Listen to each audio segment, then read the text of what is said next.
স্কুলে যেমন শিক্ষকগণ প্রত্যেক ছাত্রদের নাম ধরে ধরে ডেকে বাঁধানো খাতায় চিহ্ন দেয়, ঠিক তেমনি বট গাছটার তলায় শান দেওয়া বেদিটাতে বসে সেই মাতব্বর চেহারার লোকটা একখানা খাতা খুলে বসে রয়েছে সামনে তাকিয়ে। একে একে ছেলে, পুরুষ, মেয়ে, মহিলা প্রত্যেককে নাম ধরে ধরে ডাকছে লোকটা। তাতে পুরুষরা চেঁচিয়ে আর নারীরা ঘোমটার আড়াল থেকে অতি সংক্ষেপে নিজের জীবিত উপস্থিতি জানিয়ে দিচ্ছে সেই লোকটাকে। জগা পাগলা আমার কানের কাছে এসে বলল, এর নাম নৃপতি হালদার, কোন কালে ঠাকুরদা ছিল জমিদার। ইনি গ্রামের প্রধান, সবার কর্তা। কেউ কয় না এনার মুখের ওপর কথা।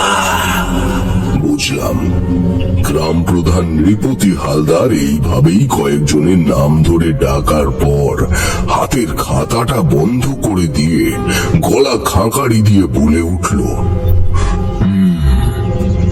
এই নিয়ে আজ আমরা 32 জন বেঁচে আছি এই গ্রামে। বিশ্বাসদের সাথে যা হলো,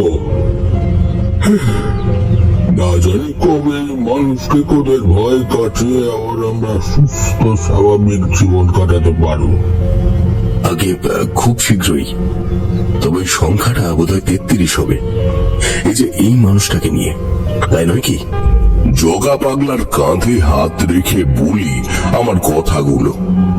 সেগুলো শুনে নৃপতি বাবু প্রথমে খানিক অবাক হলেন।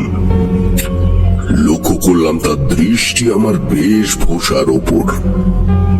যতদূর মনে পড়ে, সারা রাত কাদা জলে ভরা জঙ্গলে কাটানোর ফলে সেই সময় আমার আর জগা পাগলার জামা কাপড়ে খুব একটা তফাৎ ছিল না। তবে ওই যে ঘাড়ের এক পাশ দিয়ে পৈতের বন্ধনীটা, সেটা চোখ এড়ায়নি নৃপতি বাবুর। আপনি কে বামন ঠাকুর? তাজপুর গ্রামে অমঙ্গলজনক সময় কি দেশে?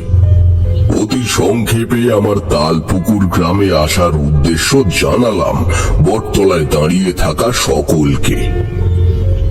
সাথে সাথে গ্রামের সকল ভয়ার্ত গ্রামবাসীদের আশ্বস্ত করতে এও বললাম, হয়তো পরমেশ্বর আমাকে আপনাদের এই অমঙ্গলের গ্রাস থেকে মুক্তি লাভের জন্যই পাঠিয়েছেন, তবে সেই পথ বড়ই কঠিন।